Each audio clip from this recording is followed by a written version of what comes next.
Hello दोस्तों, तो कैसे हो। मेरा ये वीडियो उन सभी के लिए जो अमरनाथ जाना चाहते हैं और जो नहीं जा सकते उनके लिए भी है, तो इसलिए वीडियो पूरा देखिए, मज़ा आएगा आपको वीडियो में। सबसे पहले हम लोगों ने जम्मू तवी स्टेशन से बस बुक किया जो कि 30 रुपये हमें लेकर भगवती नगर तक पहुंचा दिया। और उसके बाद इस जगह से हम लोगों ने भगवती नगर से पहलगाम जाने के लिए बस का टिकट कराया जो कि 405 रुपये लिए हम लोगों से। और अपने आराम करने के लिए एक हॉल रूम भी बुक किया जिसमें 50 रुपये टिकट पड़ा और जिसमें 24 घंटा फैन एसी चल रही है। और अगर आप पर्सनल रूम लेना चाहते हैं तो ये रहा कुछ प्राइस, आप यहाँ से देख के पर्सनल रूम ले सकते हैं अपने लिए।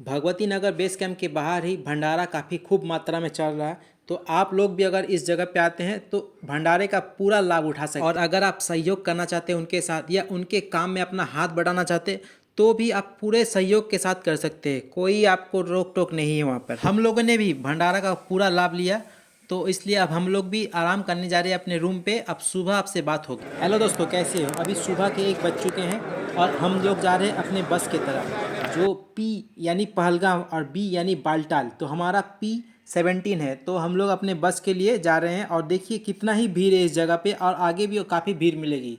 और अगर आप पर्सनल कार लेके आना चाहते हैं तो भी ला सकते हैं, बस एक स्टिकर होती है जो चिपका लेने पर आर्मी वालों आपको जाने देती है। ये देखिए लिखा हुआ B यानी बालटाल, जो ये बस बालटाल की तरफ जाएगी। और ये देखिए P लिखा हुआ यानी पहलगांव, जो कि ये बस पहलगांव की तरफ जाएगी। हमें हमारी बस मिल चुकी है। हमें टाइम दिया गया था 1 बजे का, पर हमारी बस खुलेगी 3:30 बजे, क्योंकि यहाँ पर लोगों की सेफ्टी का काफ़ी ध्यान रखा जाता है। वो देखिए सामने कितनी सारी बस लगी हुई है, वो सारी की सारी बस पहलगाम जाएगी और वहाँ से लोग पैदल चलना शुरू करेंगे अमरनाथ के लिए। तो आप सोच सकते हैं अमरनाथ जाने के लिए लोगों में कितना ही क्रेज़ है। जय बाबा बर्फानी, भूखे को अन्न, प्यासे को पानी।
अभी हम लोग नूनवान बेस कैंप के पास पहुंच चुके हैं और अपना RFID कार्ड बनाएंगे। वैसे तो RFID कार्ड आपका स्टेशन में भी बनता है, जम्मू तवी स्टेशन के पास भगवती नगर बेस कैंप में भी बनता है और नूनवान बेस कैंप में भी बनता है। तो आप कहीं से भी अपना RFID कार्ड बनवा लें, इसके बिना आपको आगे जाने की अनुमति नहीं दी जाएगी। जैसे कि देख ही सकते हैं कि हमारा RFID कार्ड बन चुका है। और एक बात मैं आपको बताना चाहता हूँ, जब मैं अपने बस में आ रहा था तो हमारी सेफ्टी के लिए आगे भी आर्मी की गाड़ी थी और पीछे भी आर्मी की गाड़ी थी। और पूरे रास्ते भर में यानी 238 किलोमीटर दूरी जो हमने तय किया था, पूरे रास्ते में हर 10 कदम पे आर्मी ही आर्मी भर्ती। ये रहा नूनवान बेस कैंप, चारों तरफ टेंट लगी है और इन टेंट का किराया 375 रुपये। और ये रहा गर्म पानी, जिनको भी नहाना होगा या बाथरूम जाना होगा तो यहाँ से 60 रुपये देकर गर्म पानी अपने लिए ले सकते हैं। और ये रही हमारी ट्रेन जिसका किराया 375 रुपये हमसे लिए गए।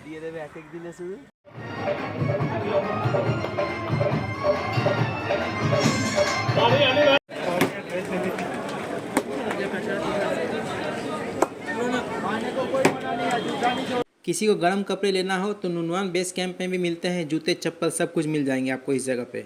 अभी सुबह के 5 बज चुके हैं और हम लोग नुनवान बेस कैंप से निकल कर चंदनवाड़ी जाएंगे। और यहाँ पे बस चलती नहीं है, इसलिए हम लोग शेयरिंग टैक्सी बुक करेंगे जो पर हेड 200 रुपये लेते हैं। भोले, भोले, भोले, भोले, भोले,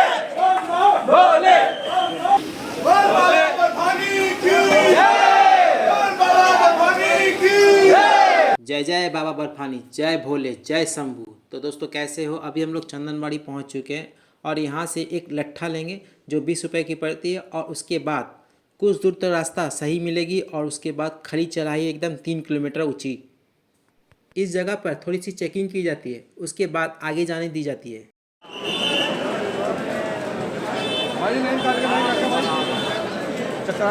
तो यहाँ से स्टार्ट होती है हमारी पैदल यात्रा जो बहुत ही खूबसूरत होने वाली है और ये यात्रा टोटल 3 दिन लगेगी हमें पहुँचने में। और यहाँ जैसे आप देख सकते हैं कि चारों तरफ भंडारे का पूरा माहौल चल रहा है।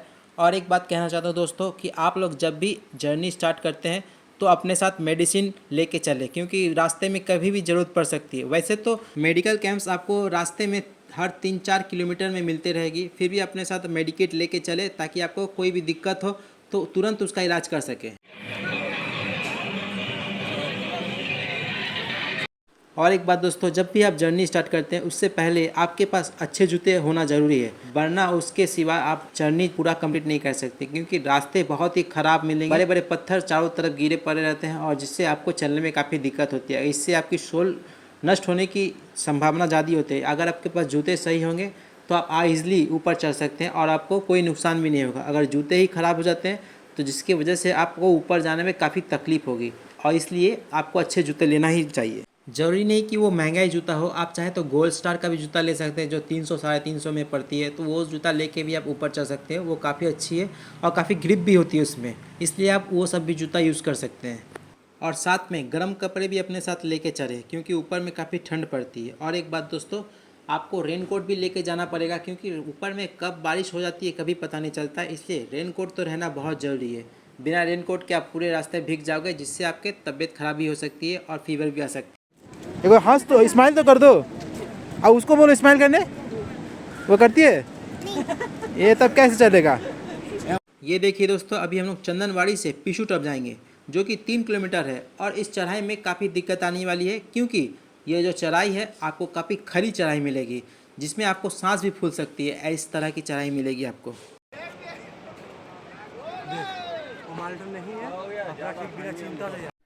ये देखिए दोस्तों, अभी हम लोग काफ़ी नीचे से जर्नी करते हुए 2 किलोमीटर की चढ़ाई कर चुके हैं। मैं आपको जूम करके दिखाता हूँ, काफ़ी नीचे से आए हैं और अभी हमें 1 किलोमीटर खड़ी चढ़ाई और भी चलनी है। कोई बात नहीं, ये भी हमारी कंप्लीट हो जाएगी बाबा भोले की कृपा से। जय बाबा बर्फानी, भूखे के अन्न प्यासों को पानी, जय जय बाबा बर्फानी। अभी जैसे देख सकते हैं कि चारों तरफ बादल ही बादल घिर चुका, कितना खूबसूरत सा मौसम हमारे चारों तरफ बन चुका है और बारिश भी हल्की हल्की होने लगी है। अब थोड़ी सी दूर जाके एक दुकान के पास हम लोग भी अपना रेनकोट पहनेंगे, उसके बाद आके आपसे बात करते हैं। जैसे कि आप लोग देख ही पा रहे हैं कि लगभग हम लोग पिशु टॉप पहुंच चुके हैं और बारिश भी इतनी जोर हो रही है कि हम लोगों ने रेनकोट पहन लिया। कुछ देर तक हम लोगों ने भंडारे में रुक कर भंडारे में काफ़ी सहयोग किया, क्योंकि बारिश इतनी तेज़ हो रही है कि इस तेज़ बारिश में हम लोग आगे नहीं बढ़ पा रहे, इसलिए भंडारे पे रुक के ही वहाँ पे आराम कर रहे थे। उसके बाद जब बारिश रुकी तो हम लोगों ने भी धीरे धीरे अपने आगे की ओर प्रस्थान किया। अभी हम लोग पिशु टॉप से जैसे निकल कर आगे की ओर बढ़े तो वैली का नज़ारा देखिए, कितना ही खूबसूरत वादियाँ चारों तरफ, ऐसा लगता है मानो सीधे स्वर्ग में पहुंच चुकी। यहाँ पर बारिश होने की वजह से काफ़ी फिसलन हो चुकी है, जिससे लोगों को चलने में काफ़ी दिक्कत हो रही है, पर कोई बात नहीं, सब लोग धीरे धीरे आराम से जा रहे हैं और हम लोग भी धीरे धीरे अपने रास्ते पे आगे की ओर धीरे धीरे बढ़ते हुए जा रहे हैं। कुछ बातें आपको जानना बहुत ज़रूरी है। जैसे आप लोग पहाड़ पर चढ़ते हैं, चाहे वो केदारनाथ हो या अमरनाथ, कहीं पर भी जाते हैं तो अपने साथ कपूर को ज़रूर कैरी करें, क्योंकि जब आप हाइट पे जाते हैं तो आपको ऑक्सीजन की थोड़ी कमी महसूस होती है और सांस भी फूलने लगती है। इसलिए अगर आप कहीं भी पहाड़ पे चढ़ते हैं तो अपने साथ कपूर की एक थैली रखिए, ताकि अगर आपको बॉडी में कोई ऑक्सीजन की कमी होती है तो आप उस कपूर की स्मेल लेते हैं तो आपको थोड़ी सी रिलैक्स महसूस होती है आपकी बॉडी को, और थकावट भी थोड़ी सी कमी महसूस होगी। इसलिए कपूर अपने साथ ज़रूर से ज़रूर रखें और साथ ही अपने साथ टॉर्च और अम्ब्रेला ये तो रखना ज़रूरी है। ये चंदनवाड़ी पर जब चल रहा था तब तो ठंड लग नहीं रही थी, अभी जब पिशु टॉप पे आया तो अब ऐसा महसूस हो रहा कि ठंड जैसे धीरे धीरे बढ़ रही है और हमें भी ठंड लग रही है। और यहाँ देखिए इन बेजुबान जानवरों को, हमसे एक सिलेंडर उठ ही नहीं जाती है और ये एक साथ 4 सिलेंडर लेके वही पहाड़ों पर एक के बाद एक लेके नीचे जाते हैं। काफ़ी बड़ी बात है।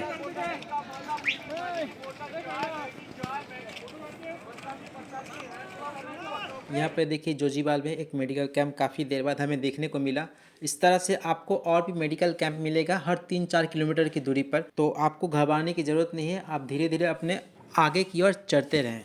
अगर कोई भी हमारे बंधु दोस्त यार जो भी थक जाते हैं तो आप बीच रास्ते से भी घोड़े कर सकते हैं। ज़रूरी नहीं कि आपको नीचे से ही करना पड़ेगा, आप बीच रास्ते से भी करके भी कुछ दूरी तक तय कर सकते हैं घोड़े पे।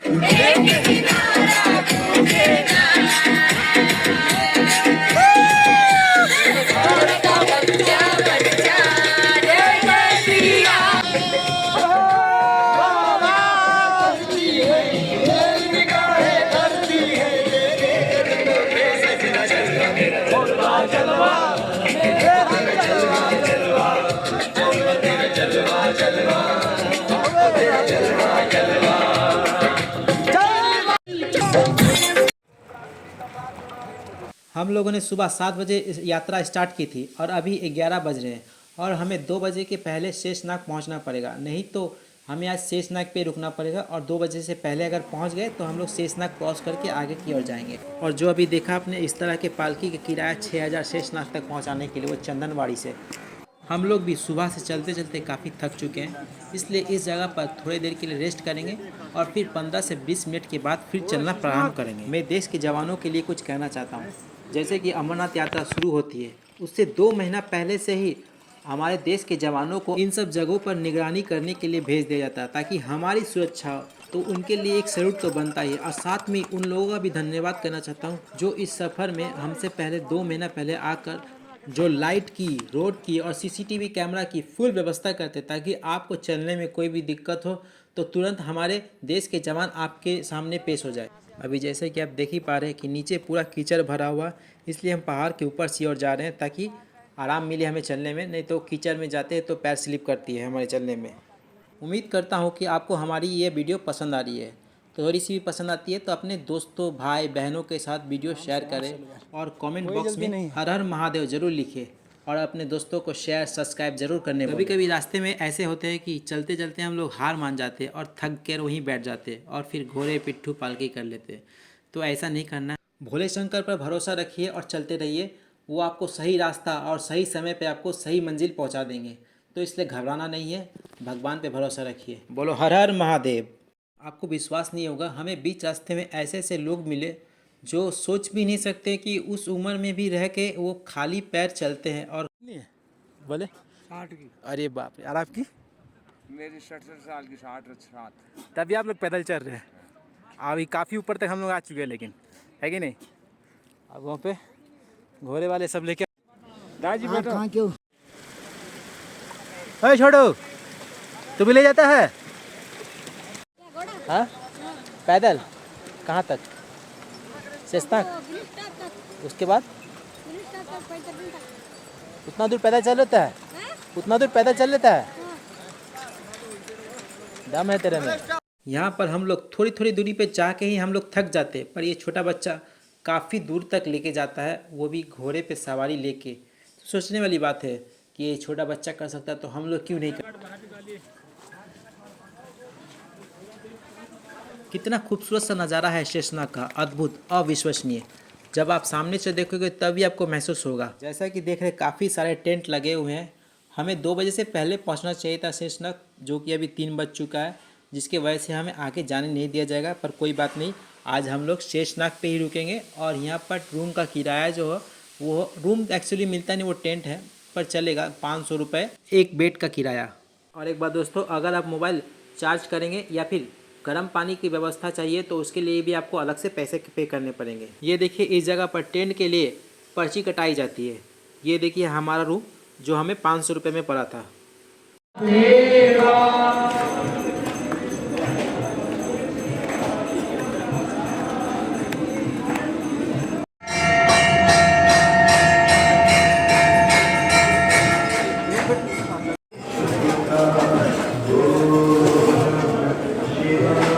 वो देखिए आसमान में हमारे भोले की तस्वीर। जय बाबा बर्फानी। गुड मॉर्निंग दोस्तों, अभी सुबह के 7 बज रहे हैं और जैसा कि देख रहे हैं काफ़ी खूबसूरत सा माहौल है। वैसे मैं रात भर सो नहीं पाया क्योंकि फीवर हो चुकी थी और काफ़ी जुकाम भी हो चुका है। तो चलिए पहले नाश्ता करते हैं, उसके बाद जाके धीरे धीरे आगे की ओर हम लोग बढ़ेंगे। यहाँ पर भंडारे वालों का भी धन्यवाद करना चाहूँगा, जो कि हमारे लिए सुबह सुबह उठ के बर्तन धोना, खाना बनाना सब कुछ रेडी करते हैं हमारे लिए। अभी नाश्ता हो चुकी है, तो चलिए दोस्तों अब हम लोग धीरे धीरे आगे की ओर बढ़ रहे हैं। और मैं यहाँ पे बताना चाहता हूँ कि यहाँ पे आपको घोड़ा, पिट्ठू, पालकी सब कुछ मिल जाएगा गवर्नमेंट रेट पर। तो इसलिए आप पर्ची कटा के ही जाए, क्योंकि इन लोगों को हाथ में पैसे देंगे तो ये ज़्यादा ले सकते हैं, और पर्ची कटाते हैं तो जिससे आपको सही रेट पे ही घोड़ा मिल सकेगा।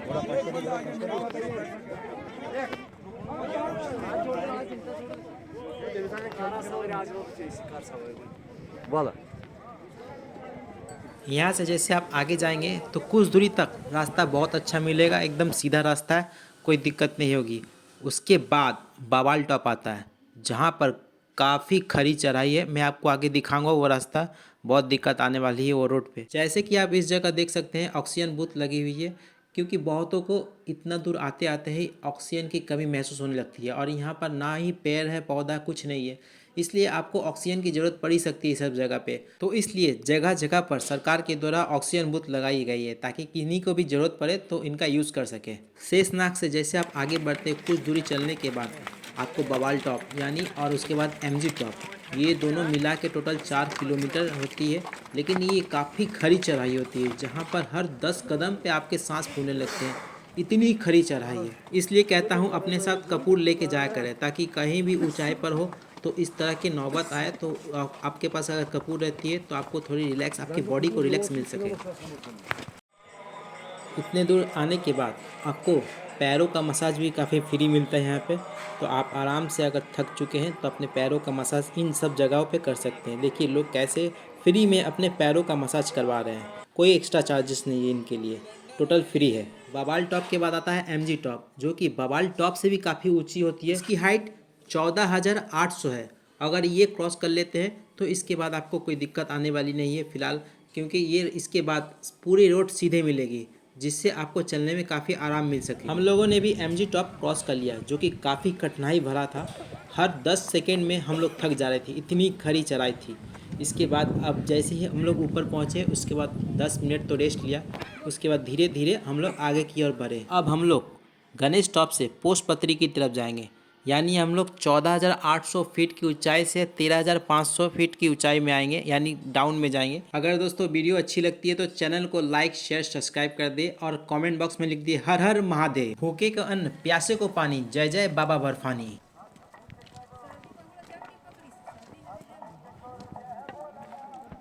यहाँ से पोस्टपत्री 1 किलोमीटर की दूरी पर है। हमें ट्राई करना है आज कैसे भी करके पंचतरणी पहुँचना है 2 बजे तक पहले, वरना फिर गेट बंद कर दी जाएगी। तो हमें आज पंचतरणी में फिर रुकना पड़ेगा, जो कि यहाँ से 9 किलोमीटर दूर है, और अभी टाइम हो रहा है आपके 12। तो देखते हैं ट्राई करके कि हम लोग 2 बजे तक पहुँच पा रहे हैं या नहीं।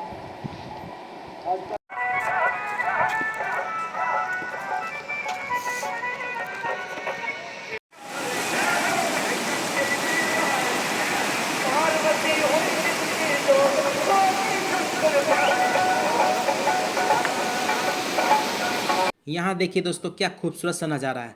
आसमान पूरा नीला हो रखा है और चारों तरफ खूबसूरत सा दर्शन है, और क्या चाहिए आपको, इतना ही भव्य है ये, इतना खूबसूरत है हमारे भोले की नगरी। चारों तरफ हरी हरियाली है, और क्या चाहिए।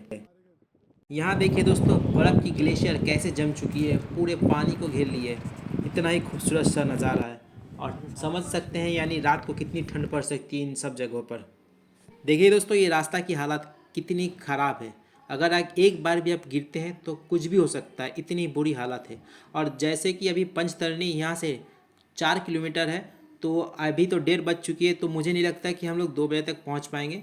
और तो इसलिए हम लोग आज पंचतरणी में स्टे करेंगे। कल सुबह हम लोग अमरनाथ के लिए रवाना होंगे, और कोशिश करेंगे कि कल ही हम लोग दर्शन करके और कल ही हम लोग बालटाल से नीचे उतर जाएँ। मैं आगे कुछ लोगों को आपको दिखाऊंगा, जिनको देखकर आपको भी काफ़ी हौसला मिलेगा अगर आप अमरनाथ जाते हैं तो, क्योंकि उनकी एज इतनी ज़्यादा है और इतनी अच्छी तरह से वो चल रहे हैं खाली पाँव कि क्या बताओ। ये देखिए वो लोग बहुत अच्छे लोग हैं। जो खाली पाँव ही चल रहे हैं पर हमसे काफ़ी तेज चल रहे हैं। तो सोचने वाली बात यह है कि अगर ये लोग चल सकते हैं तो हम लोग क्यों नहीं, क्योंकि हम लोग तो और जूते पहने हुए हैं। इसलिए इनको देख के ना हम लोग को काफ़ी हौसला मिला और इनके साथ साथ हम लोग भी धीरे धीरे आगे की ओर बढ़े। यहाँ से पंचतरणी 1 किलोमीटर होगी, तो हम लोग जल्दी जल्दी जाना चाहते हैं क्योंकि काफ़ी थक चुके हैं। तो इसलिए उस जगह पे जाके थोड़ी रेस्ट करेंगे और थोड़े फ्रेश होंगे। और वैसे भी 2 तो बज चुका है, तो इससे आगे जाने दी ही नहीं जाएगी। तो इसलिए जल्दी जल्दी वहाँ जाके थोड़ा आराम करना चाहते हैं। उसके बाद कल सुबह फिर धीरे धीरे अपना निकलेंगे।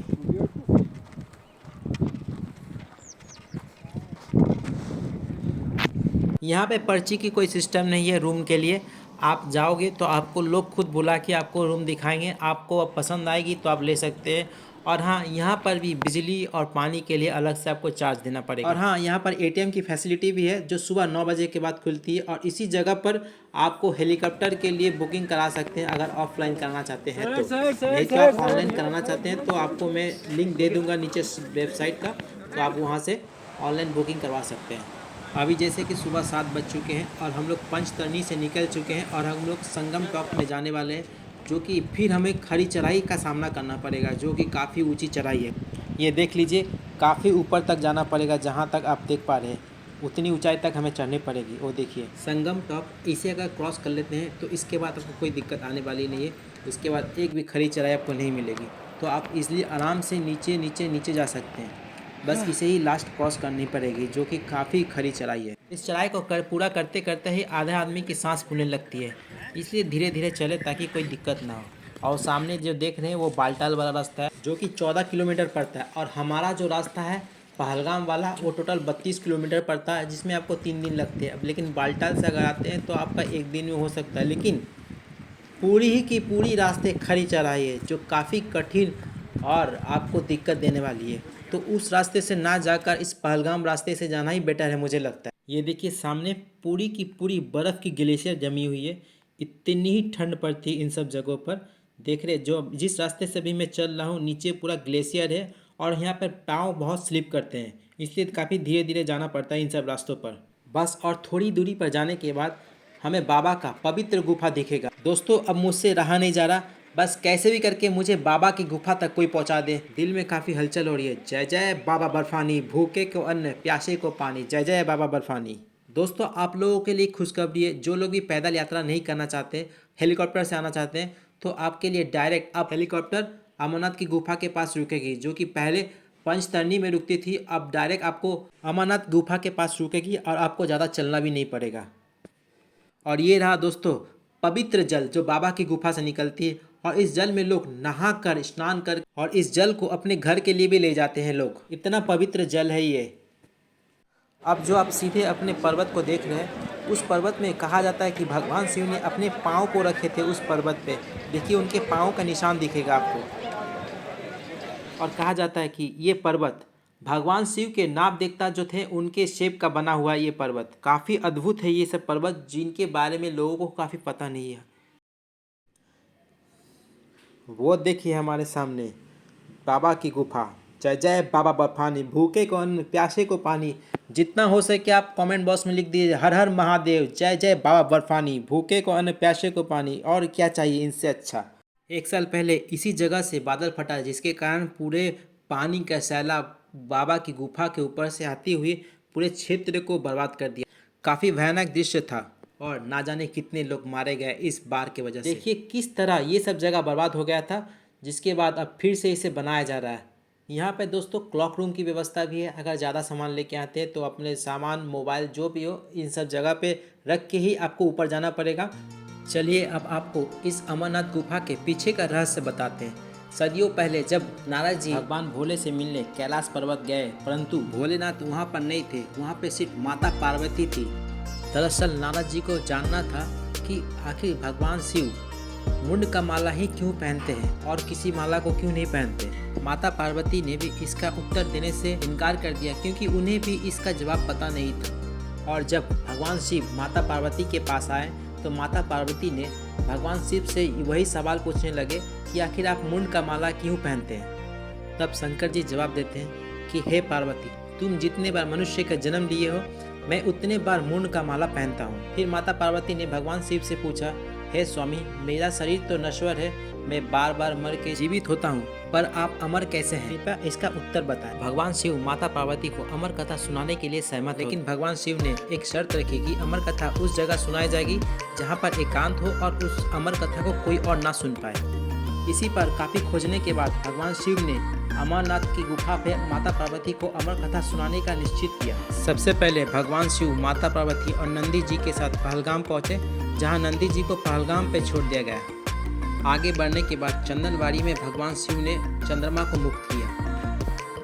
आगे आती है पिशु टॉप, जहाँ पर देवता और पिशाचों के बीच काफी घमासान युद्ध हुआ था, जिसमें देवताओं की जीत हुई थी, पर इस जगह का नाम पिशाचों के नाम पर रखा गया पिशु टॉप। इसके आगे आता है शेषनाग, जहाँ भगवान शिव ने अपने गले से नाग देवता को यहाँ पे निकाल के छोड़ा था। शेषनाग के बाद आता है गणेश टॉप, जहाँ पर भगवान शिव और माता पार्वती ने अपने पुत्र गणेश जी को छोड़ा था। और अंतिम में पंचतरणी पे आकर 5 तत्वों को छोड़ा था, वायु, जल, अग्नि, पृथ्वी और आकाश को। सब कुछ पीछे छोड़कर भोलेनाथ और माता पार्वती ने अमरनाथ गुफा में प्रवेश किया और समाधि धारण की, यह सुनिश्चित करने के लिए कि कोई भी जीव अमर कथा को सुनने में सक्षम नहीं है। उन्होंने काल अग्नि की रचना की, आसपास की सभी जीवों को खत्म करने के लिए आग फैलाने का आदेश दिया। उसके बाद भगवान शिव ने माता पार्वती को अमर कथा सुनाना शुरू किया, तभी कबूतर के एक जोड़े ने यह अमर कथा सुन ली। इसके बाद कबूतर के जोड़े अमर हो गए, वो आज भी गुफा के सामने हमेशा दिखते रहे। जय शिव शंभू। तो आज के लिए इतना ही। वीडियो अगर अच्छी लगती है तो चैनल को लाइक, शेयर, सब्सक्राइब जरूर करें। मिलते हैं एक और वीडियो के साथ, तब तक अच्छे रहे, स्वस्थ रहे। धन्यवाद।